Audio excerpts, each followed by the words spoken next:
கிராம மிஷனரி இயக்கம் வழங்கும் கிராமிய நேரம் என்ற இந்த நிகழ்ச்சிக்கு உங்களை அன்புடன் வரவேற்கிறோம். கிராம மிஷனரி இயக்கம் கடந்த 27 ஆண்டுகளாக சிறுவர் மற்றும் வாலிபர் மத்தியில் ஊழியம் செய்து வருகிறது. 800க்கும் மேற்பட்ட மிஷனரிகளோடு தமிழ்நாட்டில் உள்ள 38 மாவட்டங்கள் உட்பட ஆந்திரா, ஒடிசா, கர்நாடகா, சத்தீஸ்கர், ஜார்க்கண்ட் மற்றும் மத்திய பிரதேசம் ஆகிய மாநிலங்களிலும் நற்செய்தி பணியை செய்து வருகிறது. எமது இலக்கு 1,00,000 கிராமங்கள், 7,000 மிஷனரிகள், ஒவ்வொரு மாநிலத்திலும் 500 மிஷனரிகள். எமது தரிசனம் என் ஆட்டுக்குட்டிகளை மேய்ப்பாயாக என்ற வசனத்தின்படி கிராமங்களில் உள்ள சிறுவர் மற்றும் வாலிபர்களை கிறிஸ்துவுக்குள் வழிநடத்தி அவர்கள் மூலம் கிராமங்களை சுவிசேஷ மயமாக்குதல், சந்திக்கப்படும் சிறுவர் மற்றும் வாலிபர்களை நாளைய தலைவர்களாகவும் ஊழியர்களாகவும் உருவாக்குதல், ஒவ்வொரு கிறிஸ்தவரையும் ஆத்தும ஆதாயம் செய்கிறவராக மாற்றுதல். இப்பொழுதும் எமது நிகழ்ச்சிகளை ஜெபத்துடன் பார்த்து பயனடையுங்கள். செயல்படும் கிறிஸ்தவர்களாக தேவனுக்கு உங்களை அர்ப்பணிப்பது உறுதி.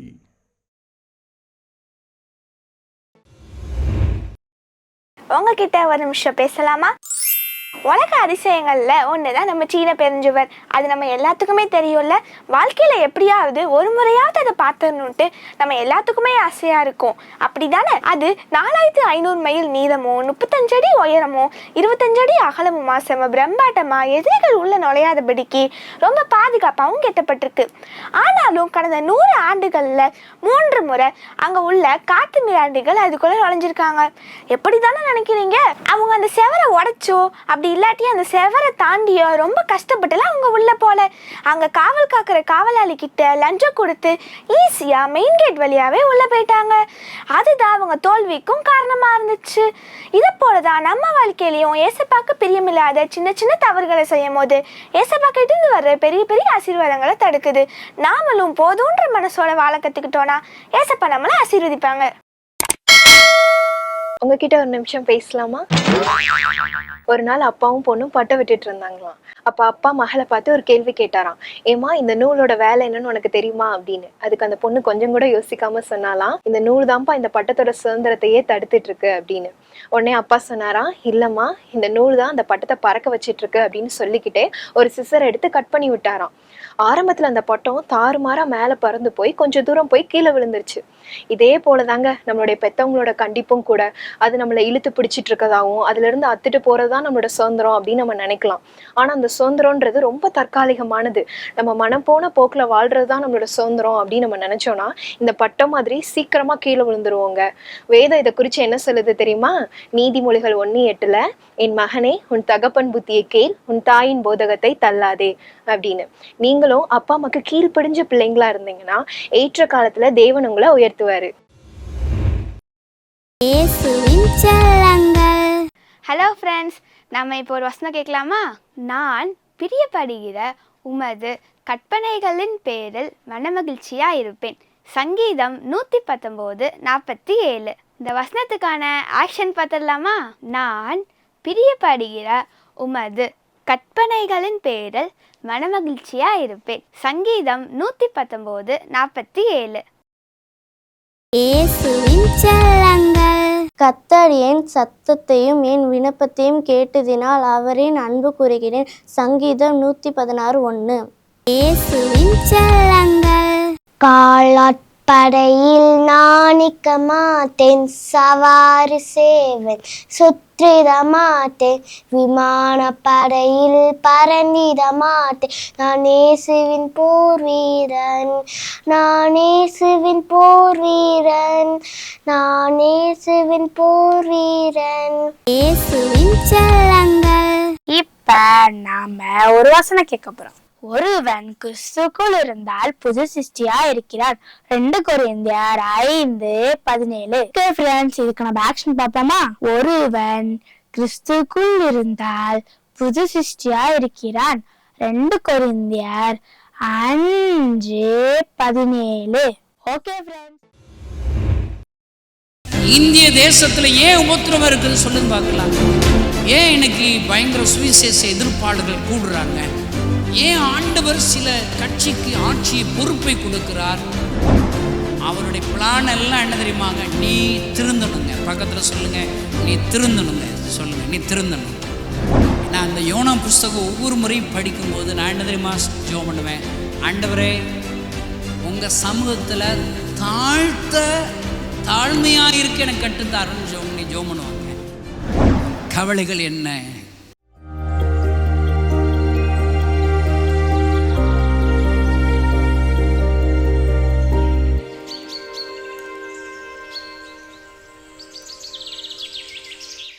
இவன் நினிவேலை பிரசங்கிக்கிறான். ரிசல்ட்டை இவன் வேற மாதிரி எதிர்பார்க்கணும். எல்லாரும் நாசமாக போயிடணும், அழியணும், நான் கண்ணால் பார்க்கணும். நீங்களும் அப்படி ரிசல்ட் எதிர்பார்க்குறீங்க என்ன? நீங்கள் வேற மாதிரி யோனா மாதிரி, நீங்கள் வேற யோனா. ரிசல்ட் வேற மாதிரி எதிர்பார்க்குறாங்க. அந்த ரிசல்ட்டை ஆண்டவர் கொடுக்கணும்னு எதிர்பார்க்குறான். ஆண்டவரை கம்பல் பண்ணுறான். அவர் ரிசல்ட் வேறங்க. அவர் சொல்றாரு, வலதுகைக்கும் இடதுகைக்கும் வித்தியாசம் தெரியாத லட்சத்தி பரிதவியாமல் இருப்பேன். நீ ஒரு ஆமணக்கு செடி கவலைப்படுற. இன்னைக்கு ஆண்டருக்கு உன் கோபம் சரியா, உன் கவலை சரியா, நீ எதிர்பார்க்கிற ரிசல்ட் சரிதானா? அந்த ரிசல்ட் ஆண்டர் கொடுப்பதற்கு நீ உருப்படியா, நீ தகுதியா? இப்போ இருக்கிற ஒரு 20 ஆத்மா 30 ஆத்மா உங்கள் சர்ச்சுக்கு வர்றாங்களேங்க. இந்த 20 ஆத்மா 30 ஆத்மா வருதுல்ல, உங்களால் 1 மணி நேரம் ஒவ்வொரு நாளும் ஒழுங்காக ஜெபம் பண்ணுறீங்களா? வேத வாசிப்பு சரியாக இருக்கா? உங்களுடைய பரிசுத்தம் சரியாக இருக்குதா? இந்த ஒரு 20 ஆத்மா 30 ஆத்மா இருக்கும் போதே உன் ஜெப வாழ்க்கை தள்ளாடுதே. 300 ஆத்மா 200 300 ஆத்மாக்கள் தந்தா நீ எப்படி இருப்ப?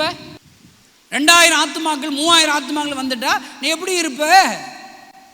நான் சொல்கிறேங்க, அவரை ஏமாற்றவே முடியாதுங்க.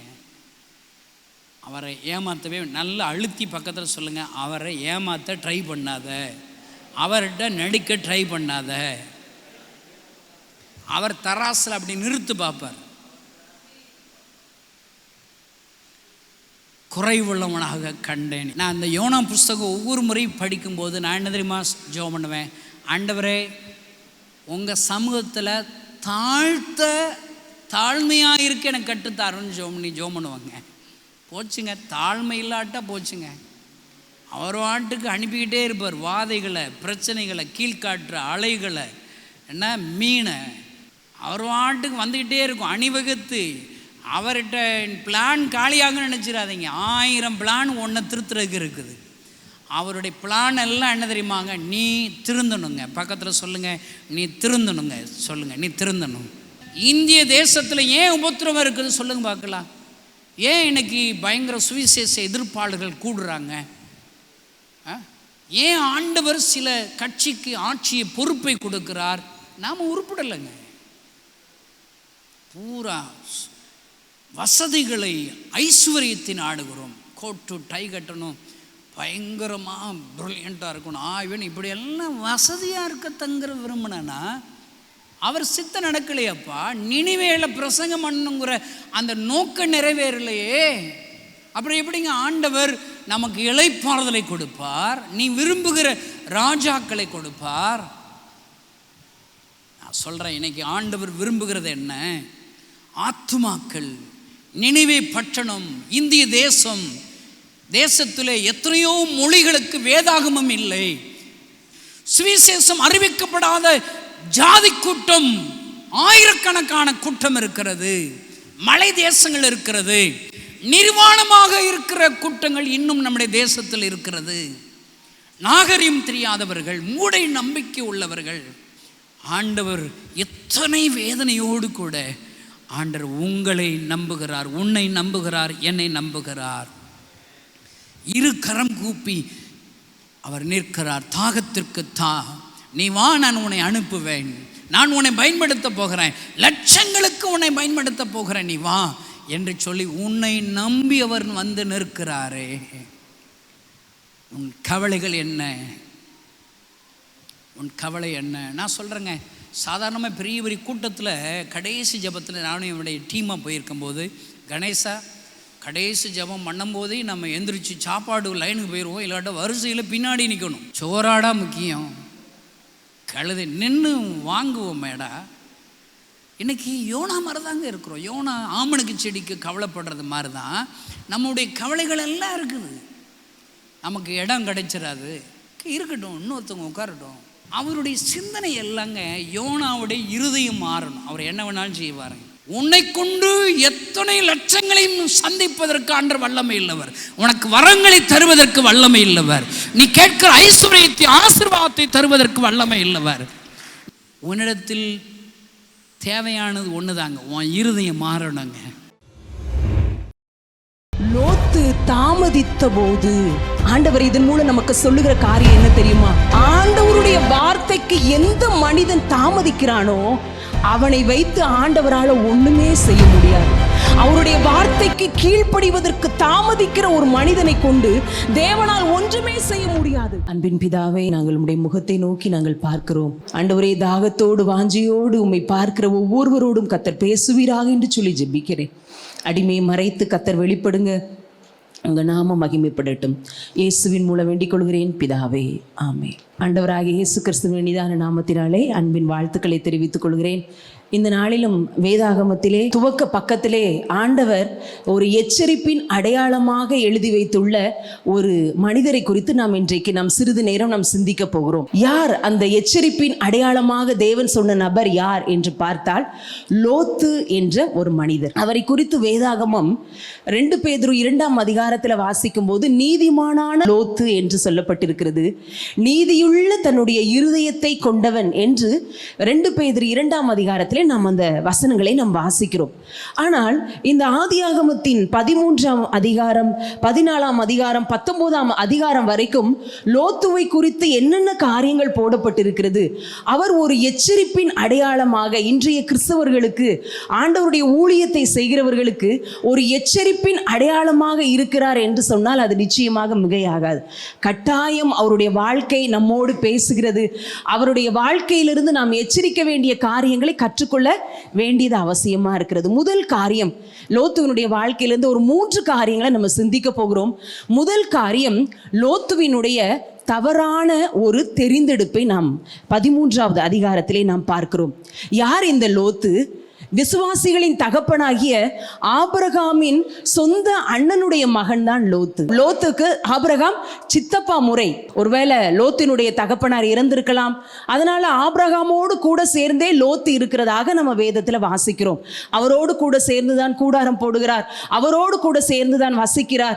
அவருடைய மந்தை மேய்ப்பர்கள், இவர்களுடைய மந்தை மேய்ப்பர்கள் எல்லாரும் ஒன்றாக சேர்ந்துதான் வேலை பார்க்கிறதானாக 13ஆம் அதிகாரத்தில் நம்ம வாசிக்கிறோம். அப்படி என்றால் ஒருவேளை ஆண்டவர் இந்த ஆபிரகாமையும் லோத்தையும் எப்படி ஆசீர்வதிச்சார் அப்படின்னு சொன்னா, பூமி தாங்க கூடாத அளவுக்கு பெரிய ஆசீர்வாதத்தினால தேவன் தம்முடைய பிள்ளைகளை நிரப்பினார்.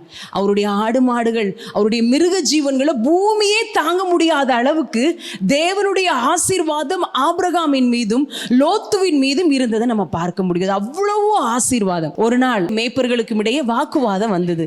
ஆபிரகாம் சொல்லுகிறார், லோத்தை அழைத்து, ரொம்ப ஜென்டில்மேன் ஆபிரகாம் சொல்கிறார், லோத்து, உனக்கும் எனக்கும் வாக்குவாதம் வேண்டாம்ப்பா. ஓ மந்தை மேய்ப்பர்கள் நிமித்தம், சின்ன சின்ன பிரச்சனைகள் நிமித்தம் நம்ம உறவுகளுக்குள்ள விரிசல் வேண்டாம். நீ வடக்க நீ போனானா நான் தெற்க போகிறேன். நீ உனக்கு இஷ்டமானதை நீ தெரிந்து கொள். நீ தெற்கே போனானா நான் வடக்க போகிறேன். நீ எதை தெரிந்து கொள்கிறியோ நான் அதுக்கு வேற ஒரு பகுதி நான் தெரிந்து கொள்கிறேன் என்று ரொம்ப ஜென்டில்மேனா ஆபிரகாம் சொல்லுகிறார் லோத்து கிட்ட. உடனே லோத்து என்ன செய்கிறார்? வாசிப்போம். ஆதியாகமம் 13ஆம் அதிகாரம் 10வது வசனம். அப்பொழுது லோத்து தன் கண்களை ஏறெடுத்து பார்த்து யோர்தான் நதிக்கு அருகான சமபூமி முழுவதும் நீர்வளம் பொருந்தினதாயிருக்க கண்டான்.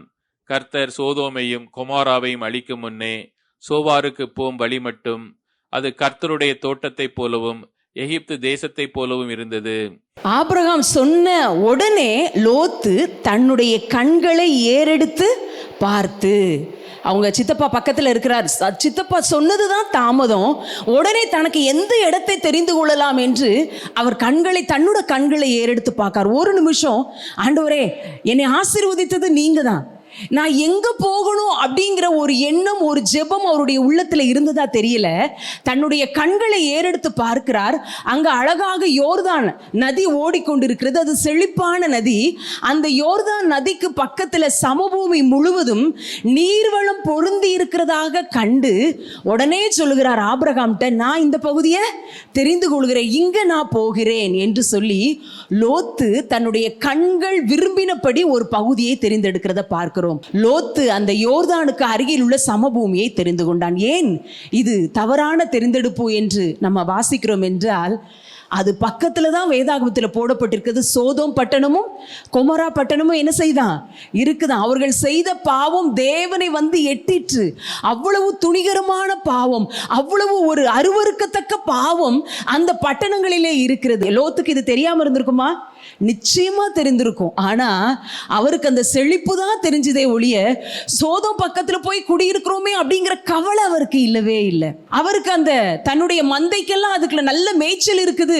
ஒருவேளை அவர் ஆதாயத்தை தான் பார்த்தாரே ஒழிய தன்னுடைய குடும்பத்தில் இருக்கிற ஆத்துமாக்களை குறித்து அவருக்கு கவலையே இல்லை.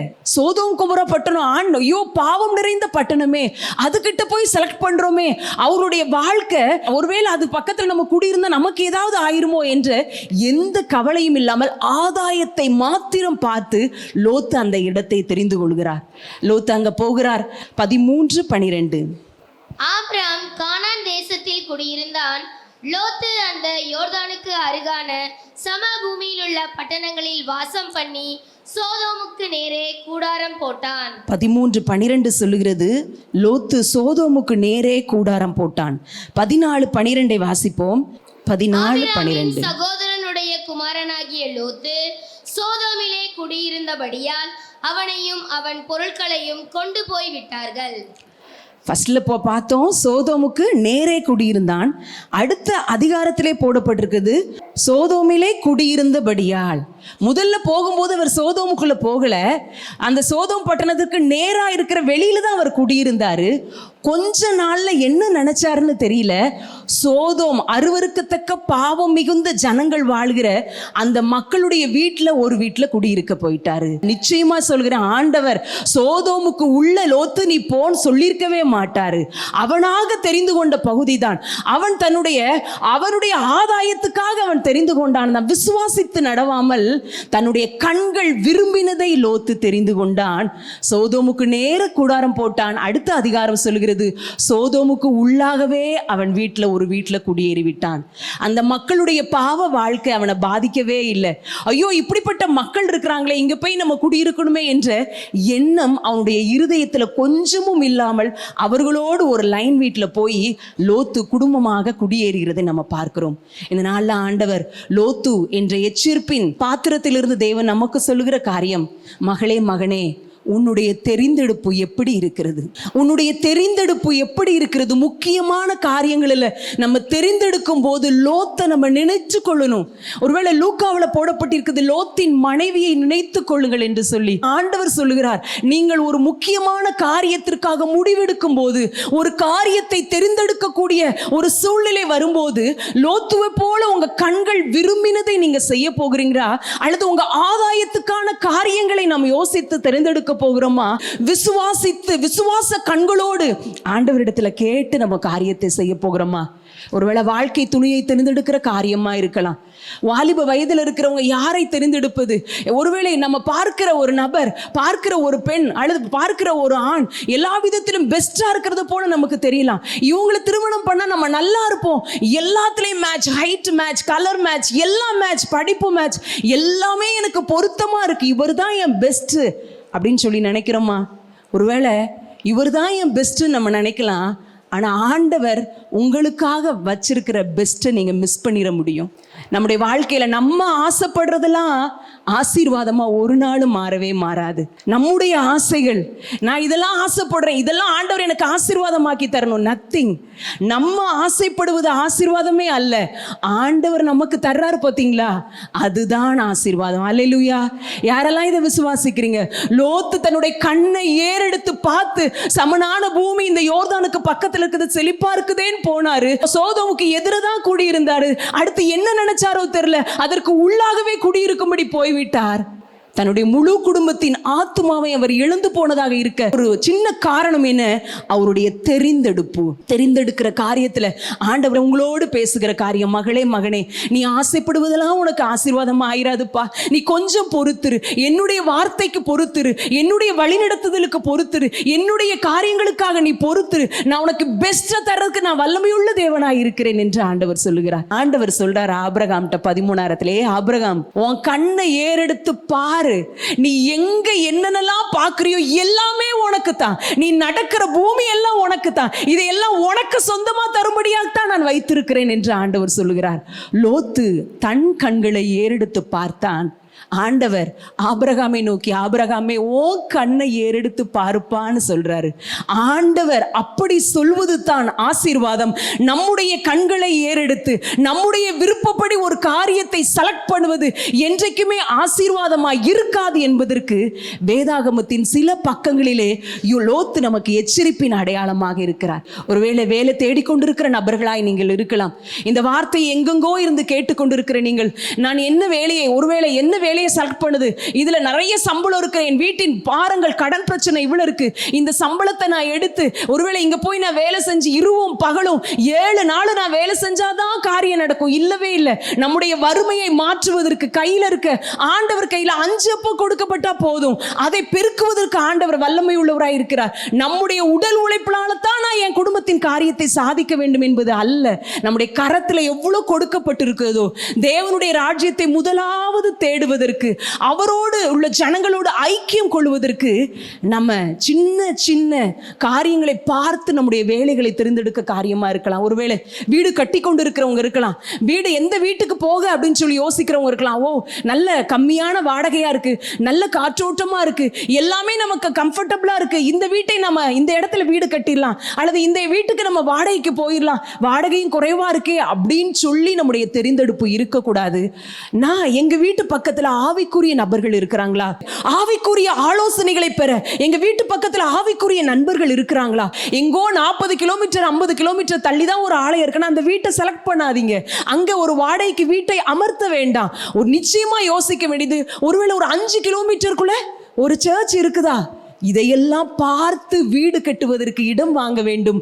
வாடகைக்கு நம்ம போகிறோம்னா அந்த வீட்டுல இந்த போற ஒரு ஐக்கியம் இருக்கிறதா, ஆலயம் அருகில் இருக்கிறதா என்பதை பார்த்து நாம் தெரிவு செய்ய வேண்டும். வாழ்வின் முக்கியமான காரியங்களை தெரிவு செய்கிற நேரத்துல லோத்துவை நினைச்சுக்கோங்க. கண்ணுக்கு பட்டுச்சு, சூப்பரா இருந்துச்சுன்னு போயிட்டான், குடும்பத்தின் ஆத்துமாக்களை அவன் இழந்து போய்விட்டான். நம்முடைய கண்ணுக்கு அழகா தெரிகிறது, நம்முடைய இருதயத்தை பார்த்தோன்னே கவர்ந்து இழுக்கிற முகம், நம்முடைய இருதயத்தை பார்த்தோம், நம்ம காரியத்தை பார்த்தோன்னே நமக்கு இது பிடிச்சு போன காரியம் இதுதான் அப்படின்னு சொல்லி நினைக்காதீங்க. உடனே நம்ம ஜோம்ன ஆரம்பிச்சிடும், ஆண்டவரே எனக்கு இது விருப்பம், ஆண்டவரே இதை தாங்கன்னு சொல்லி நம்ம ஜோம்ன ஆரம்பிச்சிடும். ஜெபம் என்பது நம்முடைய விருப்பத்திற்கு ஆண்டவரை இழுப்பது அல்ல, ஆண்டவருடைய விருப்பத்துக்கு நம்மை விட்டு கொடுப்பது தான் ஜெபம். ஹல்லேலூயா. இந்த காரியம் எனக்கு வேணும், இந்த வீட்டை வாங்கணும், இந்த வேலைக்கு நான் போகணும், இந்த திருமணம் நடக்கணும், இதெல்லாம் என்னுடைய விருப்பம் ஆண்டவரே, இதெல்லாம் நீங்க செஞ்சிருங்கன்னு சொல்லி ஆண்டவருக்கு ஆர்டர் போடுறோம். இதுதான் ஜெபம் நினைக்கும். இல்ல, ஆண்டவரை நம்முடைய வழிக்கு கொண்டு வருவது அல்ல ஜெபம். ஆண்டவருடைய வழியை அறிந்து அதற்கு நம்மை ஒப்பு கொடுப்பது தான் ஜெபம். முதல் காரியம் லோத்துவின் தவறான தெரிந்தெடுப்பு என்று பார்த்தோம். அடுத்ததாக லோத்து செய்த தாமதம். ஆதியாகமம் 19ஆம் அதிகாரம் 16வது வசனத்தை நாம் வாசிக்கலாம். லோத்து செய்த தாமதத்தை இங்க வாசிக்கிறோம். லோத்து அப்படின்னு சொன்னோன்னே நம்ம இருதயத்துக்கு வர வேண்டியது என்னன்னா அவனுடைய தாமதம். லோத்து எப்போது தாமதித்து கொண்டிருந்தார்? சோதோம் அழிய போகிற அன்றைய நாளின் காலை வேளையிலே தாமதித்து கொண்டிருக்கிறார். எங்கு தாமதித்து கொண்டிருந்தார்? அழிய போகிற சோதோமுக்கு உள்ளே இருந்து தாமதித்து கொண்டிருக்கிறார். யாருடைய முன்னிலையில் அவர் தாமதித்து கொண்டிருக்கிறார்? அந்த சோதோமை அழிக்க வந்த தேவ தூதர்களுடைய முன்னிலையில உட்கார்ந்து அவர் தாமதித்து கொண்டிருக்கிறார். எவ்வளவு ஒரு வேதனைக்குரிய காரியம் பாருங்களேன். இன்னைக்கு அழிக்கப்பட போகுது, இன்னும் பொழுது விடிந்து வருகிற நேரத்துக்குள்ள அழிக்கப்பட போகுது, அப்போ தாமதித்து கொண்டிருக்கிறார். அழிக்க வர்றவங்க முன்னாடி உட்கார்ந்து தாமதித்து கொண்டிருக்கிறார், அழிய போகிற இடத்துல உட்கார்ந்து தாமதித்து கொண்டிருக்கிறார். லோத்து தாமதித்த போது ஆண்டவர் இதன் மூலம் நமக்கு சொல்லுகிற காரியம் என்ன தெரியுமா? ஆண்டவருடைய வார்த்தைக்கு எந்த மனிதன் தாமதிக்கிறானோ அவனை வைத்து ஆண்டவரால் ஒண்ணுமே செய்ய முடியாது. அவருடைய வார்த்தைக்கு கீழ்ப்படிவதற்கு தாமதிக்கிற ஒரு மனிதனை கொண்டு தேவனால் ஒன்றுமே செய்ய முடியாது. தேவதூதர்கள் சொல்றாங்க லோத்தை பார்த்து, லோத்து தீவிரமா ஓடுப்பா, தீவிரமா ஓடி அந்த மலைக்கு நீ ஓடி போய் தப்பித்துக்கொள், தீவிரமாய் தீவிரமாய் தீவிரமாய் என்ற வார்த்தையை கூறுறாங்க. ஆனால் அது லோத்தினுடைய இருதயத்துல கிரியை செய்யல, தாமதித்து கொண்டிருந்த போது என்று வேதம் சொல்லுகிறது. இன்றைக்கு ஆண்டவர் நம்மிடத்துல கேட்கிற கேள்வி, எதுல தாமதித்து கொண்டிருக்கிறோம்? நம்முடைய தாமதம் எதுல இருக்குது? வேதத்தை வாசிக்கணும், ஜெபிக்கணும், ஆண்டவருக்காக ஊழியம் செய்யணும் அப்படிங்கிற எண்ணம் இருக்குது. இன்னைக்கு இல்ல, சரி பார்ப்போம், இன்னைக்கு தான் இந்த வேலையோட முடிஞ்சிருச்சுல, நாளைக்கு காலையில 5 மணிக்கு அலாரம் வைப்போம், நாளைக்கு காலையில 4 மணிக்கு அலாரம் வச்சு தனி ஜெபம் பண்ணுவோம். நாளைக்கும் 4 மணிக்கு அலாரம் அடிக்கிறது, அப்போதும் தாமதம். எத்தனையோ காரியத்துல தாமதம் செய்து கொண்டே இருக்கிறோமே. ஒருவேளை இந்த வார்த்தை எங்கெங்கோ இருந்து கேட்டுக்கொண்டிருக்கிற நீங்கள் ஒருவேளை ரட்சிப்படையும்படி தேவன் கொடுத்த தருணங்களை தாமதித்து கொண்டிருக்கிறீர்களோ? இன்னைக்கு இல்லை, என் குடும்பத்துல நான் ஐயோ இப்போ நான் ஆண்டவரை ஏற்றுக்கொண்டேன், என் குடும்பம் என்னை ஒதுக்கி வச்சிருமே, இப்போ ஆண்டவருக்கு நான் முழு இருதயத்தோடு என் வாழ்க்கையை ஒப்பு கொடுத்தேன்னா என் சுற்றி இருக்கிறவங்க என்ன நினைப்பாங்க? என் பிள்ளையினுடைய திருமணம் நடந்துடட்டும், என் மகனுடைய காரியம் நல்லபடியா முடிஞ்சிடட்டும், அதுக்கப்புறம் நான் ஆண்டவரை ஏற்றுக்கொள்கிறேன், முழு இருதயத்தோடு அவருக்கு என் வாழ்க்கையை ஒப்பு கொடுக்கிறேன் என்று நினைத்து கொண்டிருக்கிறீர்களோ? ஆண்டவர் லோத்தை குறித்து எழுதி வைத்திருக்கிறார். அவன் தாமதித்த போது, நாம் நிற்கிற நேரம் உலகத்தின் கடைசி மணித்துளிகள்ல வந்து நிற்கிறோம். எங்க நின்று கொண்டிருந்திருக்கிறோம்? அழிய போகிற ஒரு பூமியில் நின்று கொண்டிருக்கிறோம். எப்போது நின்று கொண்டிருக்கிறோம்? கடைசி மணித்துளிகளில் நின்று கொண்டிருக்கிறோம். விதவிதமான எல்லா விதமான கொள்ளை நோய்கள், ஆண்டவர் வருகைக்குரிய அடையாளங்கள் எல்லாம் நடந்துகிட்டு இருக்கு. ஆனா நம்ம தாமதிச்சு கொண்டிருக்கிறோம், ஊழியம் செய்ய தாமதித்து கொண்டிருக்கிறோம். ஆவிக்குரிய வாழ்க்கையில ஆண்டவரை இன்னும் நெருங்கி சேர தாமதித்து கொண்டிருக்கிறோம். ரட்சிப்பை அடையும்படி இன்னும் ஆண்டவருடைய சமூகத்துல நம்ம முழுவதுமாக ஒப்பு கொடுக்க தாமதித்து கொண்டிருக்கிறோம். எஸ்தர் புஸ்தகத்துல வாசிக்கிறோம், மொர்தெகாய் இதே போன்ற ஒரு சூழ்நிலை தான். யூத மக்களுக்கு அழிவு என்று வந்த செய்தியை கேட்டவுடன் மொர்தெகாய் ஒரு நிமிடமும் தாமதிக்கவில்லை. உடனே என்ன செய்யணும் என்று யோசிக்கிறார். எஸ்தர் ராஜாத்தி, நீ உள்ளே இருந்தாலும் நீ தப்பித்துக் கொள்வாய் என்று நினைக்கிறாயோ? லெட்டரை எழுதுகிறார், ஒரு மனுஷன்ட்ட கொடுத்து எஸ்தர் கைக்கு இது போய் சேர்ந்துடும். போய் சேர்ந்தது. துரிதமாய் செயல்பட்ட எஸ்தர், மிக மிக துரிதமாய் தீவிரமாய் செயல்பட்ட மொர்தெகாயின் மூலம் யூத ஜனங்களுக்கு வரவிருந்த அழிவு மாற்றப்பட்டது. இன்றைக்கு ஆண்டவர் ஊழியர்களாக நம்மிடத்துல சொல்லுகிற காரியம், அழிந்து போகிற ஆத்துமாக்கள் நம்ம கண்ணுல தெரிஞ்சுக்கிட்டே இருக்கிறாங்க. நம்ம ஸ்டேஷன்ல நின்றுகிட்டு இருக்கிறோம், பிளாட்ஃபார்ம்ல நின்றுகிட்டு இருக்கிறோம். ஆனா நிக்காத ட்ரெயின் போல, வேகமாக போகிற ட்ரெயின் போல ஆத்துமாக்கள் நரகத்தை நோக்கி ஓடிக்கொண்டே தான் இருக்கிறாங்க. ஆனால் நம்ம இன்னும் தாமதித்து கொண்டிருக்கிறோம். ஏன்? நான் இன்னும் சரியாகணுமே, நான் இன்னும் நல்லா ஊழியம் செய்யணும். ஆனா நான் சரியாகிறதுல இன்னும் தாமதம். இன்னும் ஆண்டவருடைய இருதயத்துல ஏற்றவனாக நொறுங்குண்டவனாக வருவதற்கு நம்ம தாமதிக்கிறதுனால எத்தனையோ ஜனங்கள், நம்ம அறிஞ்ச ஜனங்கள், நம்ம பேசின ஜனங்க, நம்ம கூட உறவின் முறையில் இருந்தவங்க எத்தனையோ நரகத்தை நோக்கி சென்று கொண்டிருக்கிறார்கள் என்பது உங்களுக்கும் எனக்கும் தெரியும். நம்ம பிளாட்ஃபார்ம்ல நின்று பார்த்துட்டே இருக்கோம். மும்பை எக்ஸ்பிரஸ்லாம் விருதுநகர்ல நிற்காது, வேகமாக போகும். கண்ணில் அதில் என்ன எழுதிருக்கு அப்படிங்கிறது கூட நம்மளால் பார்க்க முடியாது. அதே சூழ்நிலையில் தான் நாம் நிற்கிறோம். நாம் நின்று கொண்டிருக்கிறோம், தாமதித்து கொண்டிருக்கிறோம். நமக்கு எதிராக நரகத்தை நோக்கி கோடி கோடி ஆத்துமாக்கள் நிற்காத எக்ஸ்பிரஸ் ட்ரெயின் போல போய்கொண்டே இருக்கிறார்கள். லோத்து தாமதித்தான். தாமதித்த ஒரு மனிதனை கொண்டு தேவன் எதுவுமே செய்ய முடியாது. தேவதூதன் சொல்லுகிறார், மலைக்கு ஓடிப்போ, இந்த மலைக்கு ஓடிப்போன்னு சொல்றாரு. 2 அட்ரஸ் சொன்னாலும் லோத்து வாழ கீழ்ப்படிய முடியல. ஆனா ஆபிரகாம் 2 அட்ரஸே தெரியாது, ஆண்டவர் வாப்பா அப்படின்னு சொன்ன உடனே கீழ்ப்படிஞ்சு போறாரு. மனைவியை கூட்டிட்டு எல்லா தன்னுடைய காரியங்களையும் சேர்த்து கொண்டு போகிறார். ஆபிரகாமுக்கு 2 அட்ரஸ் கொடுக்கப்படல. ஆண்டவர் சொல்லல, உன்னை இங்க கூட்டு போறேன்னு சொல்லல, உன் ஜனத்தையும் உன் இனத்தையும் எல்லாத்தையும் விட்டு நீ கிளம்புப்பான்னு சொன்ன உடனே கீழ்ப்படுகிற ஆபிரகாம் எங்கே? 2 அட்ரஸ் கொடுக்கப்பட்டும் நீ தப்பித்து போகும்படி மலைக்கு போப்பான்னு சொல்லியும் கீழ்ப்படியாத தாமதித்து கொண்டிருந்த லோத்து எங்கே? ஒருவேளை நம்ம தாமதித்து கொண்டிருக்கிறோம், ஒருவேளை குடும்பத்தின் கணவரா ஊழியரா நம்ம தாமதித்து கொண்டிருக்கிறோம் என்றால், உலகப்பற்றுள்ள ஒரு மனைவி இருந்தாலும் கணவன் ஊழியத்திலே தாமதித்துத்தான் கொண்டிருப்பான். உலகப்பற்றுள்ள மனைவி, உலகத்தின் மேல ஆசை கொண்ட அந்த லோத்துவின் மனைவியை போல பின்னிட்டு திரும்பி பார்க்கிற ஒரு இருதயம் உள்ள மனைவி, அல்லது தன்னுடைய சொந்த பந்தங்கள், இன்னும் நான் விட்டு வந்த காரியங்கள், சோதோமிலே இருதயத்தை வைத்துவிட்டு ஓடின லோத்துவின் மனைவியை போல உலகப்பற்றுள்ள மனைவி, உலகப்பற்றுள்ள ஒரு குடும்ப அங்கத்தினர் இருந்தாலும் அந்த குடும்பத்தின் தலைவர் ஓடுவதற்கு தாமதிக்கத்தான் செய்யணும். ஏன் தாமதிச்சாருன்னு தெரியல. லோத்தின் மனைவி என்ன சொன்னாங்க? இதை எடுத்துட்டு வந்துடுறேன், அதை எடுத்துட்டு வந்துடுறேன், கொஞ்சம் நில்லுங்க, அதை இதை பிறக்குனாங்களான்னு தெரியல. ஆனா லோத்து தாமதித்தார். அவர் வீட்டின் எஜமான், அவர்தான் தலைவன், அவன்தான் நீதிமான் தானே, அவன்தான் முடிவெடுக்க வேண்டும். ஆனால் தாமதித்து கொண்டிருக்கிறான். ஆண்டவர் அவங்க மேல வச்ச கிருபையினால கையை பிடிச்சி, அந்த தேவதூதர்கள் கையை பிடிச்சி வெளியே வரைக்கும் விட்டு போறாங்க. நீங்க பின்னிட்டு பாத்துறாதீங்க, வேகமாக ஓடுங்க என்று சொன்ன சத்தத்துக்கு கூட லோத்துவின் மனைவியால் கீழ்ப்படிய முடியவில்லையே. இன்றைக்கு உலக பற்றோடு நாம் இருந்து கொண்டிருப்போம் என்றால் ஆண்டவருடைய காரியத்துக்கு நம்ம தாமதிக்கத்தான் செய்வோம். நம்முடைய இருதயத்தில் ஆபிரகாமை போல முதலிடம் ஆண்டவர் இல்லைன்னா, நம்முடைய இருதயத்தின் முழுசும் ஆண்டவர் இல்லை என்று சொன்னால், நிச்சயமாக நமக்கு கொடுக்கப்பட்ட ஊழியத்தில் நம்ம தாமதிக்கத்தான் செய்வோம். நமக்கு கொடுக்கப்பட்ட காரியத்தை நம்ம தாமதிக்கத்தான் செய்வோம். ஆனால் தாமதிக்கிற எந்த ஆத்துமாவையும் கொண்டு தேவனால ஒரு பெரிய காரியத்தை செய்ய முடியாது என்பதை அறிந்து கொள்வோம். எச்சரிப்பின் அடையாளமாக இருந்த லோத்துவின் மூலம் ஆண்டவர் உங்களோடும் என்னோடும் சொல்லுகிற காரியம், மகனே நீ தாமதிக்காதே. நான் ரட்சிக்கப்படணும்னு உனக்கு எல்லாம் என்ன பத்தி தெரியும், ஆனா ரட்சிப்பை நீ தள்ளி போடாத, நாளைய தினத்துக்கு தள்ளி போடாத. உன் ஊழியத்தின் பாதையில நீ எடுக்க வேண்டிய முடிவுகளை தாமதம் செய்யாத. ஆத்துமாக்களை சந்திக்கணும் நினைக்கிற காரியத்துல பிளான நோட்ல எழுதி வைத்தால் மட்டும் போதாது. அந்த பிளானுக்காக ஜெபித்து நாம் செயல்பட வேண்டும். அடுத்த நொடியே என்ன செய்யலாம்? ஒரு போன் போட்டாத அந்த ஆத்துமாட்ட பேசலாமா? போக முடியாத சூழ்நிலையா இருக்கிறது. ஏதாவது ஒரு காரியத்தை சிந்தித்துக் கொண்டு தாமதம் பண்ணாமல் இருக்கும்போதுதான் ஆண்டவருடைய சித்தத்தை நாம் நிறைவேற்ற முடியும். மூன்றாவது காரியம், நான் கண்ட காரியம், வேதத்திலே அவர் யாரையும் ஆதாயப்படுத்தவே இல்லை. லோத்து நீதிமான் தான், அவருக்கு நீதியுள்ள ஒரு இருதயம் இருந்தது என்று வேதம் சொல்லுகிறது. அது உண்மைதான். அவர்களுடைய அக்கிரம செய்கையினால அனுதினமும் இருதயத்தில் வாதிக்கப்பட்டார் என்று வேதம் எழுதி வைத்திருக்கிறது. ஆனால் அவருடைய வாழ்க்கை, அவருடைய சாட்சி சோதோமில் எந்த ஒரு யாரையுமே ஆதாயப்படுத்தினதாக தெரியவே இல்லை. அவருடைய வார்த்தைக்கு சோதோமில் மதிப்பே இல்லை. அவர் வணங்குகிற தெய்வத்தை பற்றி யாரும் அறிந்ததாக தெரியவே இல்லை. எத்தனை வருஷம் சோதோமுக்குள்ள இருந்தாருன்னு நமக்கு தெரியல. நம்ம எங்க இருக்கிறோம்? நம்ம ஒரு சேஃப்டியான இடத்துல இருக்கிறோமா, லோத்துவ மாதிரி செழிப்பான இடத்துல, அதை தெரிந்து கொள்றோமாங்கிறதெல்லாம் முக்கியம் இல்லவே இல்லைங்க. தேவ சித்தத்தில் இருக்கிறோமா?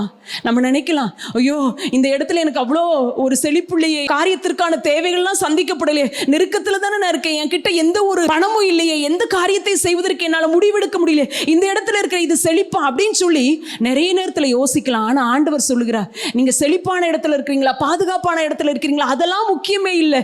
ஏன் சித்த நீ இருந்தானா என் காரியத்தெல்லாம் நீ செய்து முடிப்ப. ஆண்டவர் இன்னைக்கு சொல்லுகிறார், அவருடைய சித்தத்துல நம்ம இருக்கிறோமா? அவருடைய சித்தமில்லாத ஒரு இடத்துல லோத்து இருந்தார். அவருடைய சாட்சி யாரையுமே ஆதாயப்படுத்தவே இல்லை. அவருடைய வாழ்க்கை யாரையுமே பக்திக்குரியவர்களாக மாற்றவே இல்லை. அவன் பக்திக்குரிய வாழ்க்கை யாரையுமே சோதோமில் அவனை குறித்து கவர்ந்து இழுக்கவே இல்லை. ஒருவேளை யோசிச்சு பார்த்தா 2 ராஜாக்கள் 4-5 அதிகாரத்துல வாசிக்கிறோம், எலிசா என்ற தீர்க்கதரிசியை குறித்து அந்த கணமுருந்திய ஸ்திரீ சொல்றாங்க, இவர் பரிசுத்தவான் என்று காண்கிறேன் என்று சொல்லி சாட்சி கொடுத்தாங்க. ஆனா சோதோம் வருஷ கணக்காக, ஆனா லோத்து சோதோம்ல வருஷ கணக்காக இருந்தாரே, லோத்துவை குறித்து ஒரு சாட்சியும் தெரியவில்லை. ஏன் அவர் வணங்கின ஆண்டவரை யாரும் அறிந்து கொண்டார்களா என்று கூட தெரியவே இல்லை. அந்த குட்டி பிள்ளை, நாகமான் வீட்டில் இருந்த குட்டி பிள்ளைக்கு எலிசாவை தெரிஞ்சிச்சு, எங்க ஊர்ல ஒரு தீர்க்கதரிசி இருக்கிறாருன்னு. ஒரு குட்டி பிள்ளைக்கு கூட ஒரு தேவனுடைய மனிதனின் சாட்சி தெரிந்திருந்தது. ஆனா நீதிமானாகிய லோத்துவை குறித்து வருடக்கணக்காக குடியிருந்த சோதோம் கொமோரா பட்டணத்திற்கு தெரியவில்லையே. காரணம் என்ன? லோத்துவின் கிரியை இல்லாத வாழ்க்கை, லோத்துவின் சாட்சி இல்லாத வாழ்க்கை. அவருடைய உள்ளம் நீதிமானதா இருந்தது, நீதியுள்ள இருதயம் தான். அவர் நல்லவர் தான், விசுவாசித்தவர் தான், விசுவாசம் உள்ளவர் தான், மனம் திரும்பியவர் தான். அவர் பாவி கிடையாது. ஆனா நீதிமானா இருந்தார். தனக்கு மட்டும் தான் இருதயத்துல வைத்து கொண்டார். ஆண்டவரை குறித்து சொல்லணுமே, ஒருவேளை அவங்க வேலைக்காரர்கள், அந்த மேய்ப்பர்கள் கூட அவர் வணங்கின எஜமான் வணங்கின ஆண்டவரை வணங்கினதா தெரியல. பக்கத்து வீட்டுல இருக்கிறவங்க லோத்துவின் சாட்சியை பார்த்ததா தெரியல. பக்கத்து வீட்டுக்காரங்க கிட்ட, அவங்க பழகிறவங்க கிட்ட ஆண்டவரை பத்தி லோத்து சொன்னதா தெரியவே இல்லை. அந்த ராத்திரி வேளையிலே, சாயங்கால வேளையிலே அந்த 2 தேவதூதர்களையும் சோதோமை அழிக்கும்படி உள்ள வராங்க. லோத் ஒளிமுக வாசலில் இருந்தார்னு போடப்பட்டிருக்குது. யார் ஒரு பட்டணத்தின் ஒளிமுக வாசல்ல இருப்பார்?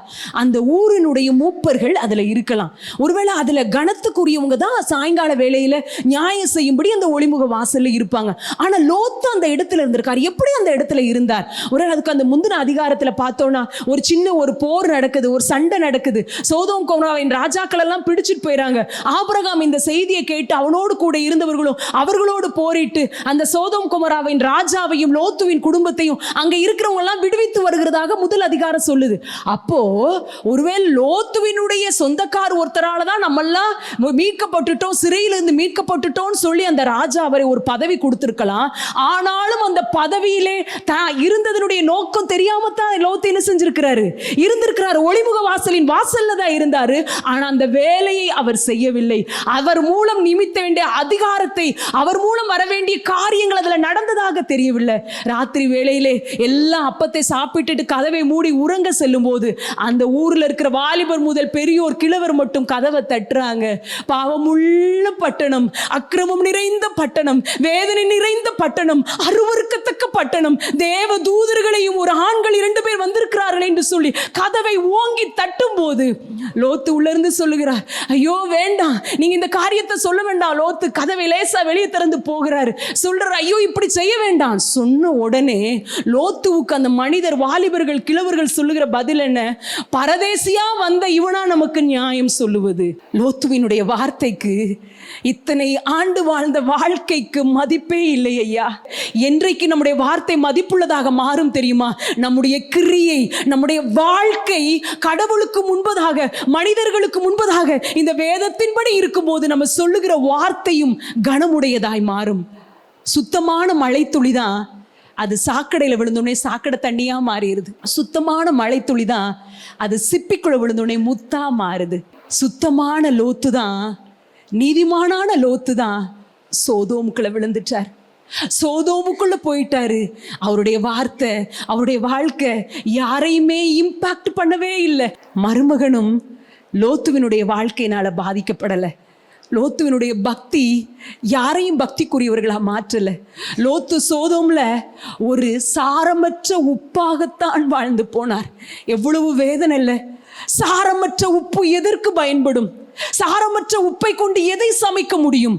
சாரமற்ற உப்பாய் ஊர்காருடைய பார்வைக்கு, தன்னுடைய மருமகன்களுடைய பார்வைக்கு அவர் தெரிந்து போனார். கனியுள்ள வாழ்க்கை வாழும்படி ஆண்டவர் உங்களை என்னையும் அழைச்சிருக்கிறார். யாரையுமே ஆதாயப்படுத்தலன்னு சொல்லும்போது இன்னொரு வேதனையான காரியம், அவருடைய குடும்பத்தையே அவரால் ஆதாயப்படுத்த முடியாம போயிருச்சு. ஆண்டவர் இன்றைக்கு உங்களையும் பார்த்து என்னையும் பார்த்து எச்சரித்து சொல்லுகிற வார்த்தை, நம்ம ஊழியம் செய்யலாம், ஆண்டவருக்காக இருக்கலாம், ஆனால் குடும்பத்தில் உள்ளவர்களை, உன் உறவினர்களை, உங்க சுற்றி இருக்கிறவங்களை ஐக்கியத்தார அவங்களை பாதிக்கிற அளவுக்கு உங்களுடைய குணநலன் இருக்கிறதா, உங்களுடைய பக்தி இருக்கிறதா, உங்களுடைய ஆத்ம ஆதாயம் இருக்கிறதா என்று ஆண்டவர் ஒரு எச்சரிப்பின் கேள்வியை வைக்கிறார். கிரியையற்ற விசுவாசம், சாட்சி இல்லாத வாழ்க்கை, ஏனோ தானோ என்று வாழ்ந்து முடிக்க போகிறோமா? சாட்சியுள்ள ஒரு வாழ்க்கை வாழ ஆண்டவர் நம்மை அழைக்கிறார். இப்போ நாங்கெல்லாம் வெளியில போய் எதுவும் செய்ய முடியல, எங்க குடும்பத்தோடு இருக்க முடியல, பரவாயில்ல. ஆண்டவர் இந்த நாள்ல எங்க உங்களை வச்சிருக்கிறாரோ அந்த இடத்துல நீங்க உங்க சாட்சியை பகிர முடியுமா? அந்த இடத்துல சுற்றி இருக்கிற ஜனங்கள் மத்தியிலே உங்களுடைய வார்த்தைக்கு மதிப்பு இருக்கிறதா? உங்களுடைய வார்த்தைக்கு கனம் இருக்கிறதா? உங்களுடைய ஜெப வாழ்க்கை, உங்களுடைய சாட்சி வாழ்க்கை பக்கத்து ரூம்ல இருக்கிறவங்களை பாதிக்குதா? அவங்க ஐயோ காலையில எழுந்து ஜெபிக்கிறாங்களே, அவங்க எதை சொன்னாலும் எப்படி ஒரு கூலை எடுத்துக்கிறாங்க, எதையுமே மானோ சூடு சொரணை இருக்கக்கூடாது நமக்கு சொல்லி கொடுத்துருக்காங்க. ஆனா நமக்கு அதுதான் முதல்ல வருது. சின்ன வார்த்தையை கூட பெருசா நினைச்சு வீணாக கவலைப்பட்டு, வீணாக வார்த்தைகளை பேசி, வீணாக 4 பேர்ட்ட சொல்லி வீணா அழுது கொண்டு இருக்கிறோமே.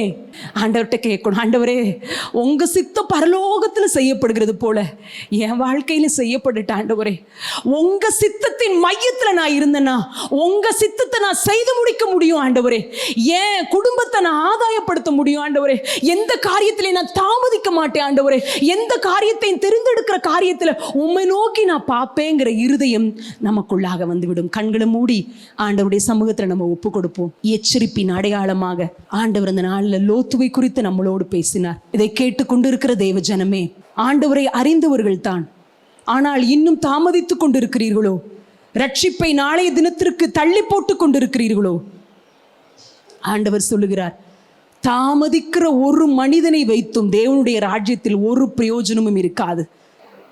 அவன் இருக்கிற இடத்திலும் ஒரு பிரயோஜனமும் இருக்காது. அவன் வாழுகிற குடும்பத்திலும் ஒரு பிரயோஜனமும் இருக்காது. தாமதிக்கிற இருதயமே, தேவன் உன்னை பார்த்து கூறுகிறார், இன்றே ரட்சணிய நாள், இன்றே அனுக்கிரக காலம், இன்றே அவரண்டே ஓடி வந்து விடுவோமா? இந்த செய்தியை, இந்த வார்த்தைகளை கேட்டுக்கொண்டிருக்கிற தேவ ஜனமே, உங்களுடைய இருதயத்தில் இன்னும் நான் சாரமற்ற உப்பாயிருக்கிறேனே, நான் எதற்கு உதவ முடியும் என்று சொல்லி ஏதேதோ காரியத்தில் என் சாரத்தை நான் இழந்து போனேனே என்று சொல்லி தவிக்கிறீர்களோ? ஆண்டவரண்டை வரும்போது எந்த மனுஷனையும் பிரகாசிப்பிக்கிற மெய்யான ஒளிவே தேவன் என்று வேதம் சொல்லியிருக்கிறது. ஆண்டவரண்டை வருவீங்களா? தொடர்ந்து உடைய கிருபை ஆளுகை இந்த நாள் முழுவதும் எங்களோடு கூட இருக்கட்டப்பா. உங்க சித்தத்தை மாத்திரம் செய்கிறவர்களா எங்களை மாற்றுங்க. எங்க ஆதாயத்துக்காக அல்ல ஆண்டவரே. எங்க ஆண்டவரே, எங்களுடைய ஆத்தும ரட்சிப்பு ஈடேற நாங்க காரியங்களை செய்ய எங்களை உடைய கரத்துல ஒப்பு கொடுக்கிறோம். கர்த்தர் பொறுப்படுத்திக் கொள்ளும், வழி நடத்தும். துதி கனம் மகிமை எல்லாம் உமக்கு செலுத்துகிறோம். மீட்பர் இயேசுவின் மூலம் வேண்டிக் கொள்கிறோம் பிதாவே. இந்த செய்தி நிச்சயமாக உங்களை செயல்பட தூண்டிருக்கும் என விசுவாசிக்கிறோம். நீங்களும் எங்களோடு இணைந்து தேவனுக்காக ஏதாவது செய்ய விரும்புகிறீர்களா? கீழ்கண்ட எங்களது ஊழிய திட்டத்திற்காக ஜெபிக்க முன்வரலாமே. தமிழ்நாடு மற்றும் பிற மாநிலங்களிலும் ஆலயம் கட்ட தேவையாய் உள்ள 1000 கிராமங்களில் இடம் வாங்கி ஆலயம் கட்டப்பட ரூபாய் 5 லட்சமோ அல்லது அதில் ஒரு பகுதியோ கொடுத்து ஆலயம் கட்டி கொடுப்போர் எழும்ப ஜெபியுங்கள். சூனேமியால் எலிசாவுக்கு ஒரு அறை வீட்டை கட்டி கொடுத்தது போல புதிய மிஷனரிகள் தங்கி பயிற்சி எடுப்பதற்கு ரூபாய் 2 லட்சம் கொடுத்து ஒரு மிஷனரி வீட்டை கட்டி கொடுப்போர் எழும்ப ஜெபியுங்கள். நாம் சந்திக்கும் வாலிபர்கள் மற்றும் ஆரம்ப விசுவாசிகளை கிறிஸ்துவுக்குள் வளரச் செய்ய ரூபாய் 300 கொடுத்து முழு வேதாகமும் வாங்கி கொடுப்போர் எழும்ப ஜெபியுங்கள். நாம் பணி செய்யும் 8 மாநிலங்களிலும் உள்ள 880 மிஷனரிகளை மாதந்தோறும் ரூபாய் 10,000 கொடுத்தோ அல்லது இயன்ற காணிக்கையை கொடுத்தோ தாங்குவோர் எழும்ப ஜெபியுங்கள். தமிழ்நாடு மற்றும் பிற மாநிலங்களிலும் துரிதமாக சுவிசேஷம் அறிவிக்கவும் பின்தொடர் பணிக்காகவும் சுவிசேஷ வாகனங்கள் வாங்கி கொடுப்போர் எழும்ப ஜெபியுங்கள். தங்கள் வாலிப மற்றும் சிறு பிள்ளைகள் ரட்சிக்கப்பட, அபிஷேகிக்கப்பட மற்றும் இயேசுவுக்கு சாட்சியுள்ள பிள்ளைகளாக வளர கண்மணி பிள்ளைகள் இயேசுவுக்காக திட்டத்தில் தங்கள் பிள்ளைகளை இணைக்கிற பெற்றோர்கள் எழும்ப ஜெபியுங்கள். இந்தியா முழுவதிலும் இன்னும் துரிதமாக நம் மிஷனரி பணிகள் நடக்க மாதந்தோறும் அல்லது வருடத்திற்கு ஒரு முறையாவது ரூபாய் 1000 கொடுத்து எழுப்புதல் விரும்பும் பங்காளர் திட்டத்தில் இணைகிற அநேகர் எழும்ப ஜெபியுங்கள். மேலும் எங்களோடு தொடர்பு கொள்ள விரும்பினால் திரையில் காணும் எங்கள் முகவரியும் குறித்துக் கொள்ளுங்கள். கிராம மிஷனரி இயக்கம், தபால் பெட்டி எண் 51, விருதுநகர் 626001. இந்த நிகழ்ச்சியையோ அல்லது எங்கள் ஊழியத்தையோ நீங்கள் தாங்க விரும்பினால் எங்கள் தொலைபேசி எண்ணை குறித்துக் கொள்ளுங்கள். 7378000444. கர்த்தர் தாமே உங்களை ஆசீர்வதிப்பாராக.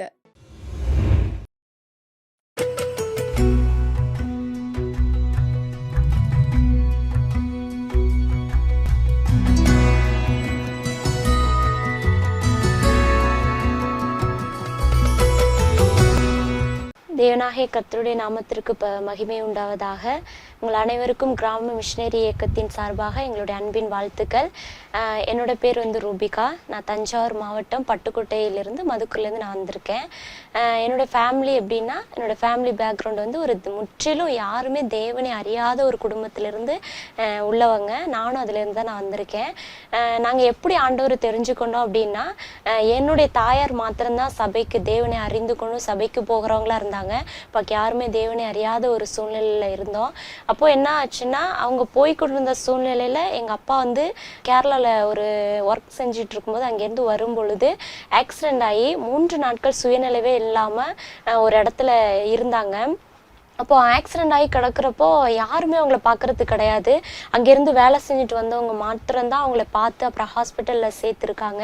அப்போ டாக்டர் என்ன சொன்னாங்க அப்படின்னா, இவங்களுக்கு சுயநினைவே இல்லை, இவங்க வந்து உயிர் பிழைக்கிறது ரொம்ப கடினமான ஒரு வேலை, நீங்கள் ஸ்டெப் எடுக்காதீங்கன்னு சொல்லிட்டாங்க.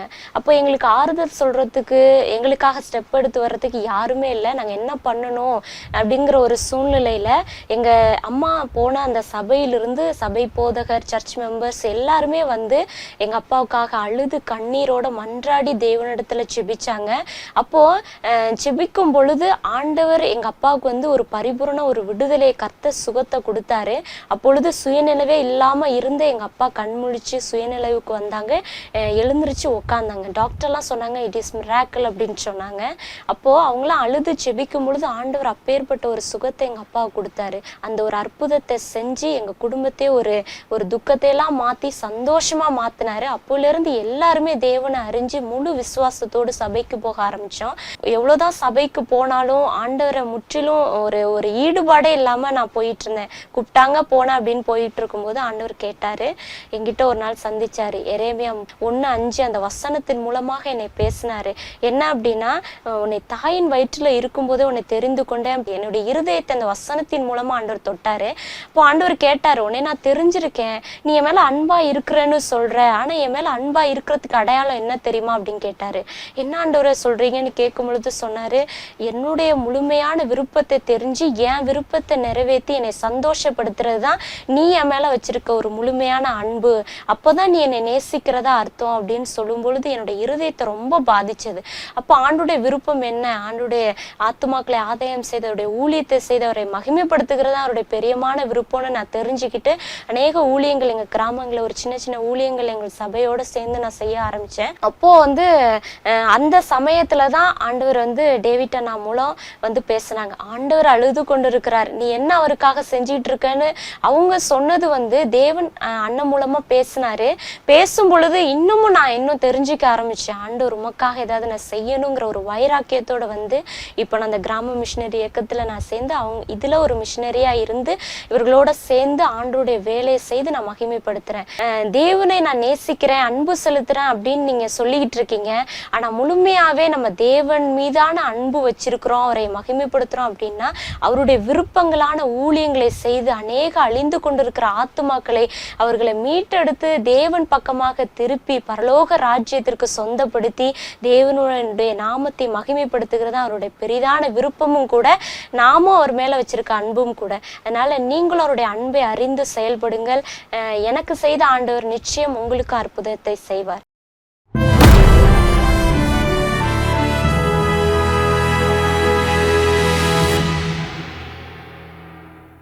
ஒரு நார்மல் மேன் வயது ஆக ஆக என்ன ஆகுது அப்படின்னா, கண் பார்வை குறைகிறது.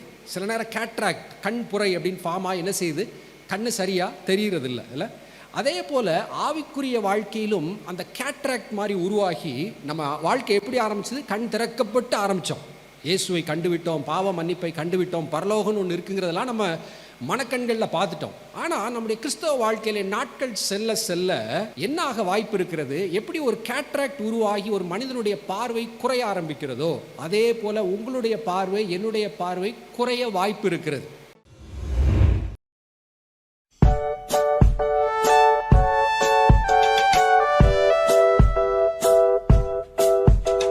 இப்போ சண்டே கிளாஸுக்கு நம்ம எல்லாருமே வந்து பாட்டு படிக்க போகிறோம். ஃபர்ஸ்ட் நானும் அக்காவும் சேர்ந்து பாட்டு மட்டும் பாடுவோம். அதுக்கப்புறம் ஆக்ஷன் சொல்லி கொடுப்பேன். தந்தன தந்தன தானா தந்தன தந்தன தந்தன தந்தன தானா தந்தன தந்தன சன்ன படைச்சதாரு யாரு யாரு, நம்ம இயேசுதானே சூப்பர் ஜோரு. சன்ன படைச்சதாரு யாரு யாரு, நம்ம இயேசுதானே சூப்பர் ஜோரு. சன்ன படைச்சவர் உன்னை படைச்சவர், பாவத்திலே விழுந்து நம்மை மீட்டெடுத்தவர். சன்ன படைச்சவர் உன்னை படைச்சவர், பாவத்திலே விழுந்த நம்மை மீட்டெடுத்தவர். உன் வாழ்க்கையெல்லாம் கரெக்ட் பண்ணுவார், இந்த உலகத்துக்கே வெளிச்சமாக்குவார். உன் வாழ்க்கையெல்லாம் கரெக்ட் பண்ணுவார், இந்த உலகத்துக்கே வெளிச்சமாக்குவார். தந்தன தந்தன தானா தந்தன தந்தன தந்தன தந்தன தானா தந்தன தந்தன தந்தன தந்தன தானா தந்தன தந்தன தந்தன தந்தன தானா தந்தன தந்தன. சன்ன படைச்சதாரு யாரு யாரு, நம்ம இயேசுதானே சூப்பர் ஜோரு. சன்ன படைச்சதாரு யாரு யாரு, நம்ம இயேசுதானே சூப்பர் ஜோரு. சன்ன படைச்சவர் உன்னை படைச்சவர், பாவத்திலே விழுந்த நம்மை மீட்டெடுத்தவர். சன்ன படைச்சவர் உன்னை படைச்சவர், பாவத்திலே விழுந்த நம்மை மீட்டெடுத்தவர். உன் வாழ்க்கையெல்லாம் கரெக்ட் பண்ணுவார், இந்த உலகத்துக்கே வெளிச்சமாக்குவார். உன் வாழ்க்கையெல்லாம் கரெக்ட் பண்ணுவார், இந்த உலகத்துக்கே வெளிச்சமாக்குவார். தந்தன தந்தன தானா தந்தன தந்தன தந்தன தந்தன தானா தந்தன தந்தன.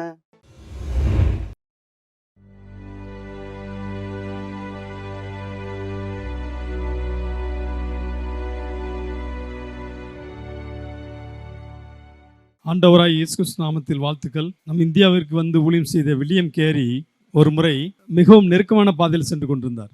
என்னன்னா, அவருடைய மனைவி மனநிலை பாதிக்கப்பட்டவராக இருந்தார். அவருடைய ஒரு குழந்தை இறந்து போனது. 7 வருடங்கள் கஷ்டப்பட்டாலும் ஒரு ஆத்மா கூட ரசிக்கப்படலை. ரொம்ப பிரயாசப்பட்டு டிரான்ஸ்லேஷன் பண்ண கஷ்டப்பட்டு எழுதின காப்பீஸ் எல்லாம் ஃபயர் ஆக்சிடென்ட்ல எரிஞ்சு போயிடுச்சு. இவருக்கு ஒரு டவுட் வந்துருச்சு, ஆண்டவர் உண்மையாகவே என்னை அழைச்சிருக்கிறாரா, இந்தியாவுக்கு வந்தது சரிதானா அப்படின்னு சொல்லி ஒரு பெரிய கேள்வி வந்துருச்சு. யோசனை வந்துச்சு, ஆண்டவரை நீங்கள் உண்மையை என்னை அழைச்சிருக்கீங்களா, நான் இந்தியாவிற்கு வந்தது உங்கள் சித்தத்தின்படி தான் வந்திருக்கனா அப்படின்னு சொல்லி நிறைய கேள்விகளை கேட்டு ஜெபம் பண்ணார். ஆனால் ஆண்டவர் ஒரு பதில் கூட சொல்லலை, அமைதியாக இருந்தார். நம்ம ஞாபகத்தில் வச்சுக்கணும், சில நேரங்களில் ஆண்டவர் நிறைய கேள்விகள் கேட்போம், அவர் அமைதியாக இருக்கிறார். அமைதியாக இருந்தால் என்ன அர்த்தம்னா, அவர் அமைதியாக இருக்கிறதுனால நாமும் அமைதியாய் இருக்க வேண்டும், நம்ம பதறிடக்கூடாது.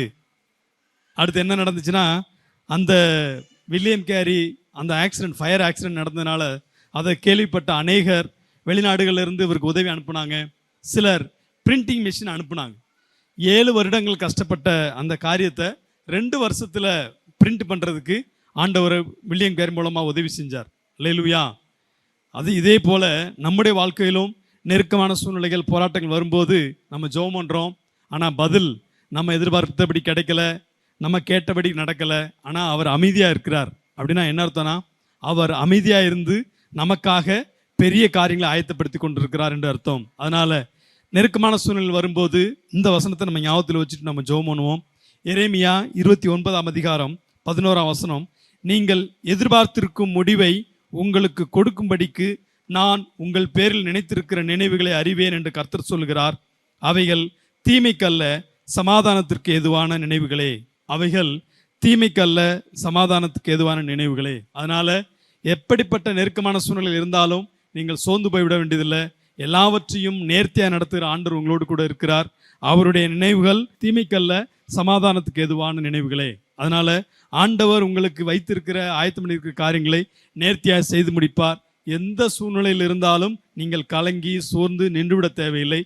காரியங்களை மாற்றுகிற தேவன் உங்களோடு இருக்கிறார், காரியங்களை மாற்றுவார். கர்த்தர் உங்களை ஆசீர்வதிப்பாராக. ஆமேன்.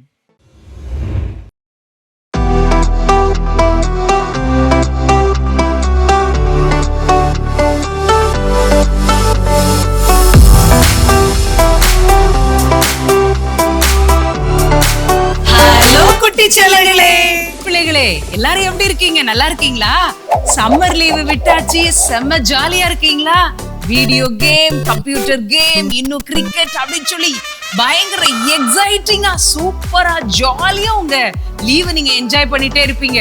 காலையில ரொம்ப லேட்டா நல்லா தூங்கி எழுந்திருக்கீங்களா? ஓகே, உங்களுக்கு ஒரு குட் நியூஸ் கொண்டு வந்திருக்கோம். மே மாசம் உங்களுக்காகவே ஸ்பெஷலா விபிஎஸ் ப்ரோக்ராம் ஆயத்தமாயிட்டு இருக்கு. எஸ், நம்ம ஆமேன் வில்லேஜ் டிவில வில்லேஜ் விபிஎஸ் அப்படின்னு சொல்லி குட்டி பிள்ளைகளாகிய உங்களுக்காக, இயேசுவின் சந்ததியா இருக்கிற உங்களுக்காகவே விபிஎஸ் ப்ரோக்ராம சூப்பரா ரெடி பண்ணிக்கிட்டு இருக்கிறோம். நீங்கெல்லாம் பார்க்க ரொம்ப ஆசையா இருக்கீங்களா? என்னெல்லாம் வரப்போகுது தெரியுமா? இதுவரைக்கும் நீங்க கேட்காத புத்தம் புது பாடல்கள், சூப்பரான ஆக்ஷன், ஸ்டோரிஸ் இருக்கு, பப்பட் இருக்கு, புது பப்பட் உங்க கூட பேச போகுது. ரொம்ப ஜாலியா இருக்கு போகுது. அது மட்டுமா, சூப்பர் சூப்பர் ஷார்ட் பிலிம்ஸ் இருக்குது, கேம்ஸ் இருக்குது, மேஜிக் இருக்குது. Wow, exciting! இத்தனை சூப்பர் ப்ரோக்ராமோட உங்களை சந்திக்க எங்க குழுவினர் வர்றாங்க. என்னைக்கு தெரியுமா? மே மாசம் 6ஆம் தேதி திங்கட்கிழமையிலிருந்து 10ஆம் தேதி வெள்ளிக்கிழமை வரைக்கும் உங்களுக்கு தினந்தோறும் காலையில 10 மணி முதல் 12 மணி வரைக்கும் நாங்க ஒளிபரப்ப போறோம். ஒருவேளை காலையில உங்களுக்கு பார்க்க மறந்துட்டீங்க அப்படின்னு சொன்னா சாயங்காலம் 5 மணில இருந்து 7 மணி வரையும் மறக்காம மிஸ் பண்ணாம பாருங்க. ஓகே குட்டி, சூப்பர் ப்ரோக்ராம் இருக்குது, நிறைய மிஷனரி சம்பவங்கள் இருக்குது. நிச்சயமா சொல்றோம், இந்த 5 டேஸும் உங்க வாழ்க்கையில ஒரு மாற்றத்தை கட்டாயம் கொண்டு வரும். உங்களுக்கு இந்த 5 டேஸ் ப்ரோக்ராமும் ரொம்ப ஆசீர்வாதமா இருக்க போகுது. குட்டீஸ் மட்டும் இல்ல, அம்மாமார்களே, நீங்களும் உங்க பிள்ளைங்களை கரெக்டா 10 மணிக்கு டிவி முன்னாடி உட்கார வச்சிருங்க. ஒருவேளை நாங்க ஊருக்கு போறோமே, நாங்க எப்படி பார்க்க அப்படின்னு சொல்லி நீங்க யோசித்தீங்கன்னா, ஆண்ட்ராய்ட் போன்ல ஆமீன் வில்லேஜ் டிவி அப்படிங்கிற ஆப்பை நீங்க டவுன்லோட் பண்ணி வச்சிட்டீங்கன்னா எங்க இருந்தாலும் அதே டைம்ல நீங்க இந்த ப்ரோக்ராம பார்க்க முடியும். ஓகே, இந்த அரிய வாய்ப்பை தவற விடாதீங்க.